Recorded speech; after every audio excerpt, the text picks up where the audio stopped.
টলিপাড়ার প্রেমের মরশুমে সৌরভ দাস আর দর্শনা বণিকের বিয়ে থেকেই নাকি নতুন প্রেমের গল্প শুরু হলো। কানাঘুষো শোনা যাচ্ছে এবার রণজয় বিষ্ণু আর মিশমি দাস নাকি প্রেম করছেন।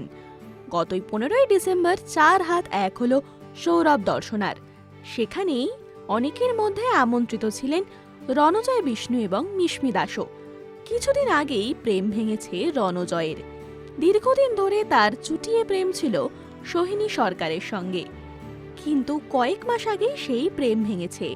আর অন্যদিকে মিশমির সম্পর্কও ভেঙেছে প্রায় 1 বছর আগে। মিশমি আর রণজয় কখনোই একসঙ্গে কাজ করেননি, তবুও সৌরভ দর্শনার বিয়েতে গোটা সময়টা তাদেরকে একসঙ্গে কাটাতে দেখা গেছিল। তবে তাদের দুজনের মধ্যে নিছকই বন্ধুত্বের সম্পর্ক নাকি তাদের বন্ধুত্ব গড়িয়েছে প্রেমে, এখন সেই উত্তর তো সময়ই দেবে। রণজয়কে এখন কোন গোপনে মন ভেসেছে ধারাবাহিকে দেখা যাচ্ছে, আর মিশমি অভিনয় করছেন তুতেতে। এরকম আরও অনেক ভিডিওস দেখার জন্য নজর রাখুন আমাদের চ্যানেলে এবং পাশে থাকা বেল আইকনটি ক্লিক করতেই ভুলবেন না।